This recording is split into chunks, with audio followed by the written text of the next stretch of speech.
Blast me to Calmer's skull.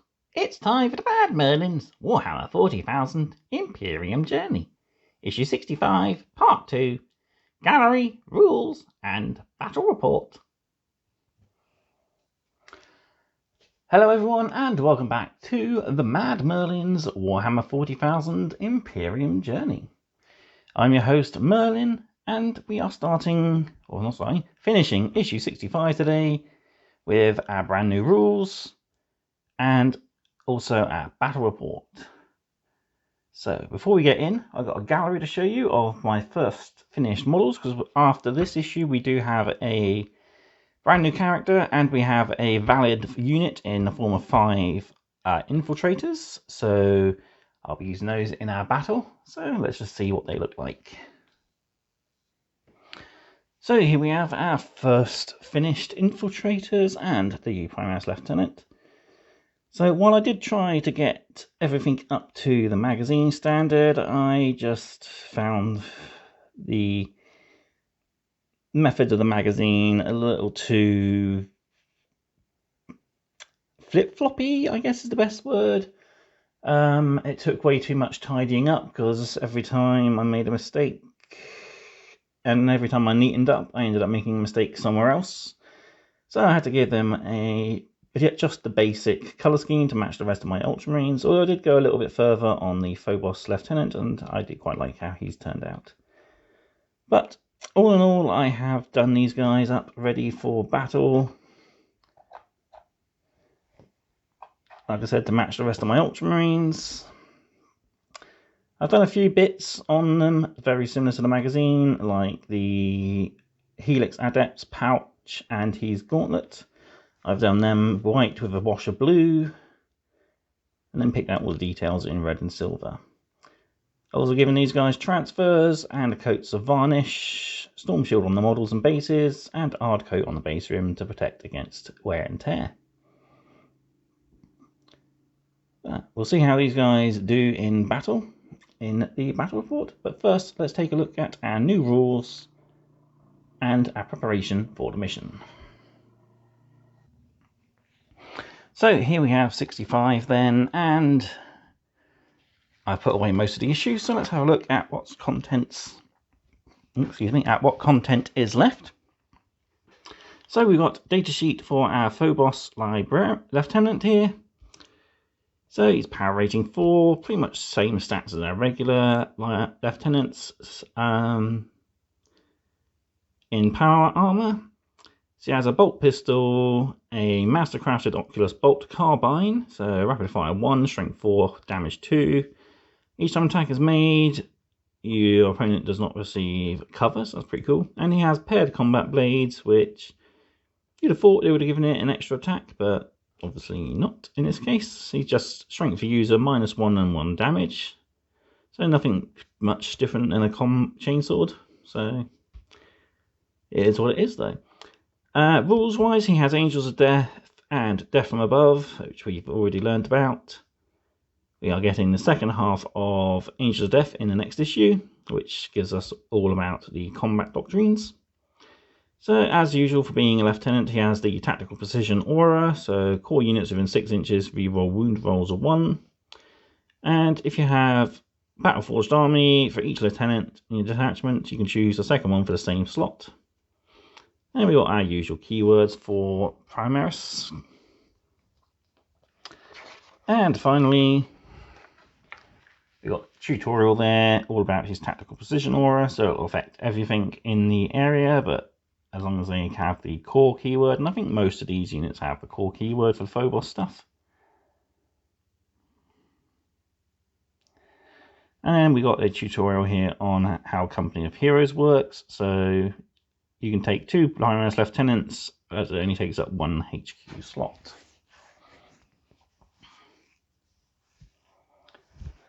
So on to our mission then. So it's halting the tomb. So you got 2 battle mats, 3 objectives there. We've got to make sure we activate the warning glyphs on 2 different objectives this time. and start it at the end of our movement phase and finishes at the end of our next command phase, providing there's no enemy units within range of that objective. Need to do the objective action on 2 markers, and game will end immediately, otherwise the Necron player is victorious, and we've got 5 battle rounds to do it in.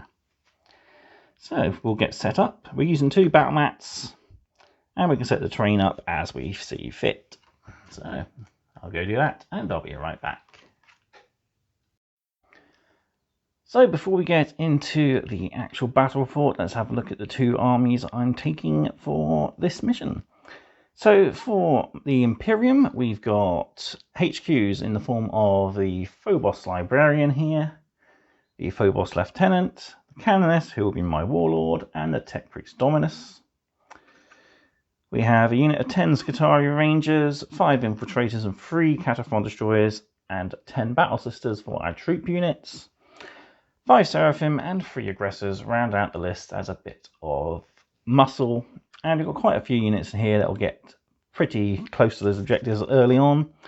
So there's a good chance of us trying to complete those missions. Right, let's see what the Necrons have. And for my Necron 50 power list, I've gone for the Overlord, the Royal Warden, and the Chronomancer. Chronomancer's been upgraded with the Photonic Trans-Subjector, and I forgot to mention my Canoness was upgraded with the Emperor's Grace, to give her a little bit more survivability. For my troops, I've gone for a big unit of 10 Immortals, 2 squads of 10 Warriors, and that's pretty much it. Plenty of infantry models though to help get to those objectives and eliminate the enemies' models.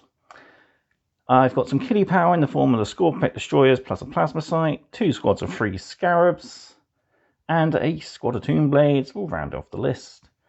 So some fast units here to hopefully get up the board and mess up the interfere, that's what I was thinking of, interfere with the objective holding Imperium units. And I've got plenty of ranged firepower to boot as well. So there we have it. Right, let's set up the battlefield and get deployed. Then we'll have a little bit of dramatic reading and we can get on with today's battle report. So here we are deployed, and as you can see the Necrons have a little bit of a numbers game on their side. So we've got Warriors, Immortals, Warriors, Destroyers, 2 squads of Scarabs, Tomb Blades, and the 3 characters there.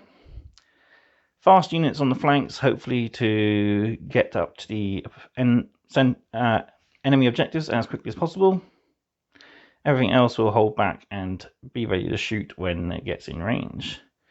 On the Imperium, I've got concealed positions here with the Phobos squad and the Librarian.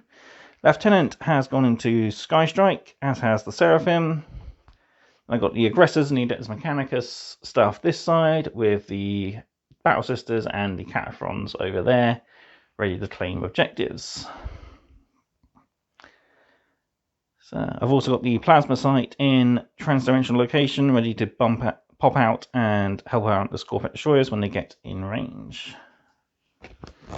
Right then. With that done, let's have some dramatic reading for Opening the Tomb. With the aid of the Adeptus Mechanicus and Ordo Xenos, the Ultramarines Vanguard have discovered a potential access route into the Necron of partially ruined Necron tombs and crypts hidden deep beneath the surface of Kalma's skull. Energy signatures radiating from the planet's equatorial mountain ranges have revealed a series of sealed entrances. In order to unseal the tombs, Imperial forces will need to drive off the Necron defenders and activate the dormant Xenotech. Halt the vermin. As the Necrons bring more of Kalma's skull's dormant facilities online, the resultant power surges alert Imperial forces to their location. The verminous humans must be halted and destroyed before they are able to force an entrance and take battle of Kalma's skull into the cavernous network of tombs. Enter the dark. The Adeptus Mechanicus' xenologists attached to Battlegroup Kalides have spent countless hours studying Necron technology. Searching for weakness. Poring over energy readouts from Kalma's skull, they have located a potential entrance to the Necron's subterranean domain. It must be unsealed. So, all that's left to do is roll to see who gets first turn. So,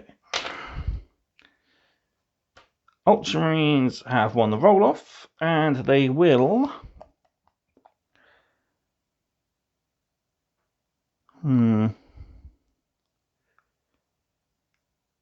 I think we will go first.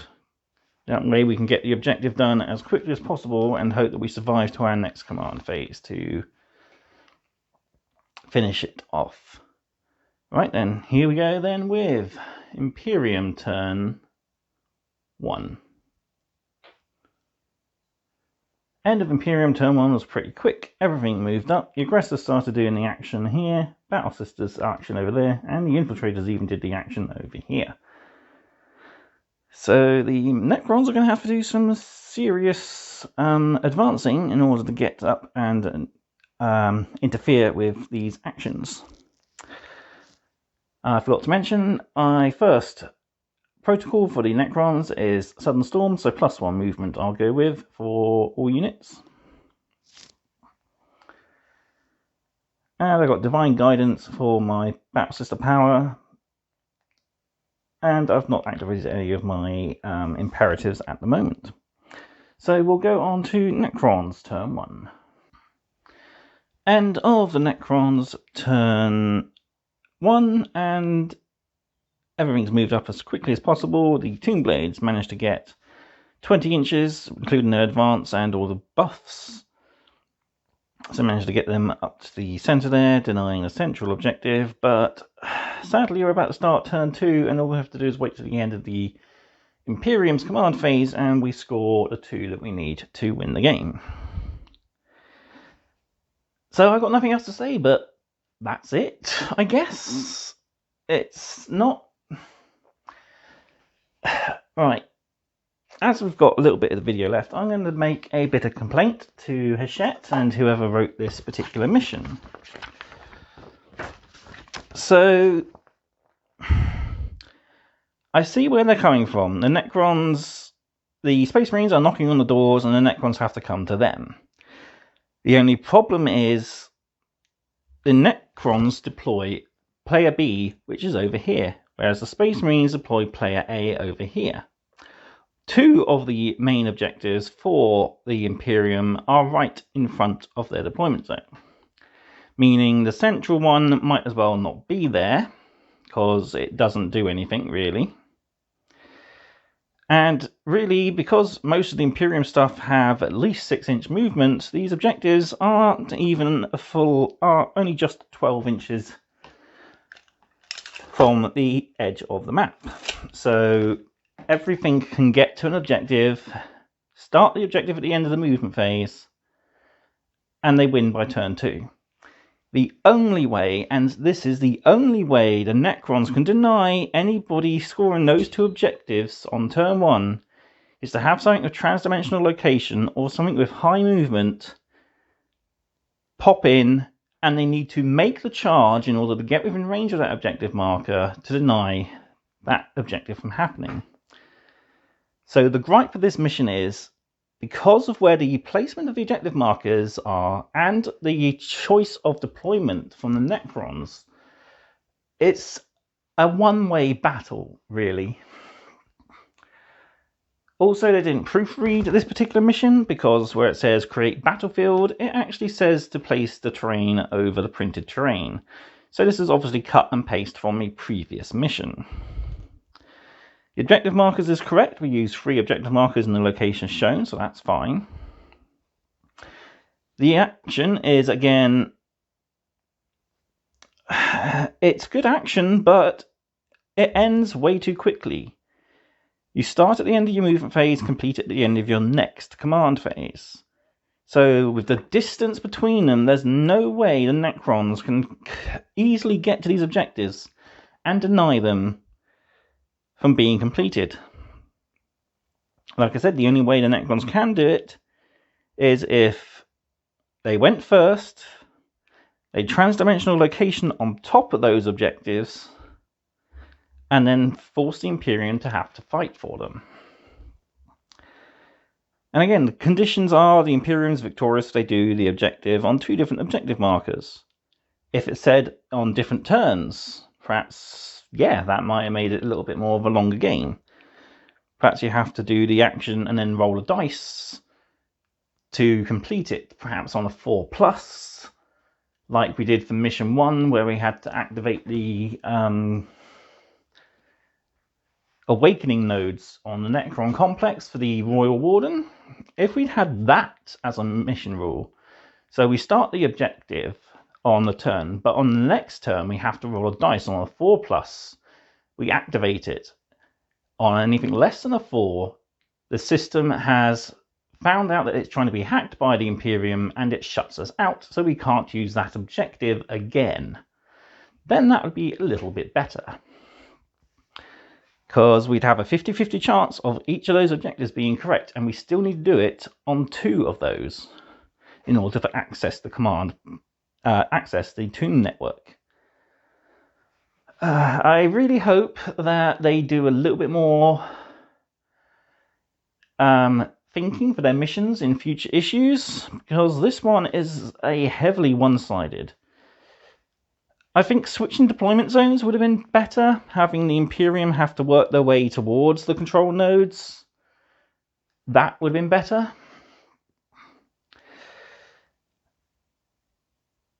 But as it is, it's really just bad planning, I guess. Especially going first, the Imperium are going to get on top of that objective and score it. Start it straight away.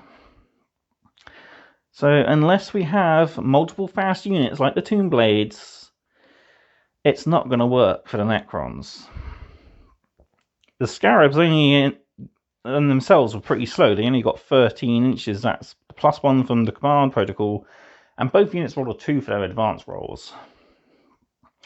So they only got 13 inches at the board. The Tomb Blades got that +2 movement from the Overlord, +1 from the Overlord, +1 from the Protocol, and 4 on their advance roll, which got them to the center objective.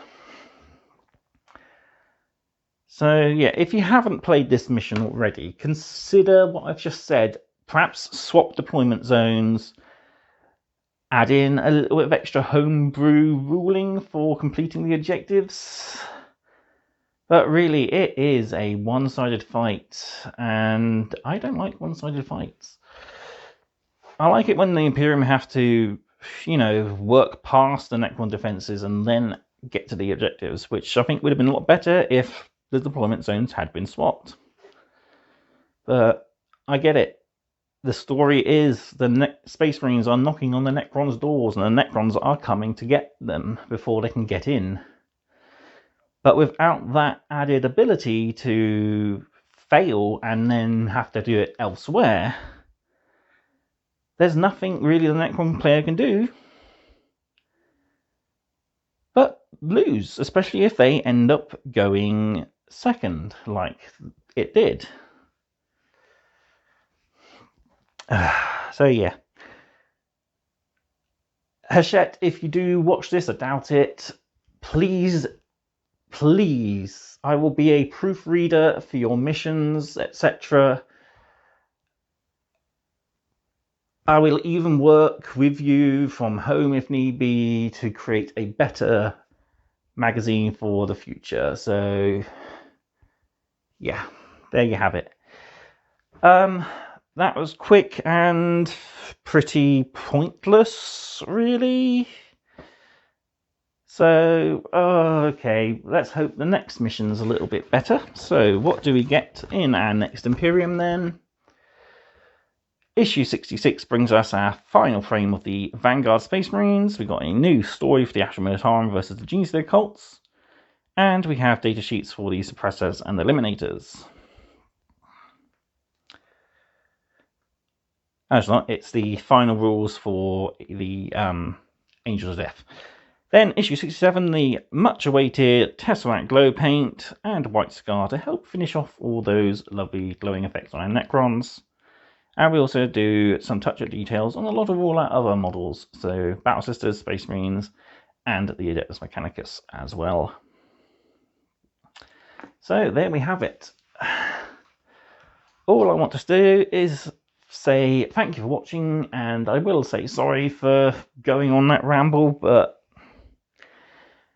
unless the fans, do this, they won't learn from mistakes. And you need to learn from your mistakes. So, there we have it. Where was I? Yes. Thank you all, of course, for watching. Be sure to like, comment, share, and subscribe. I am off to do the battle report for... I can't do the battle report. I need to finish painting first. I'm going to finish painting issue 66. Then I'm going to film the battle report. But for the moment, I will see you next time for more mad content. Goodbye.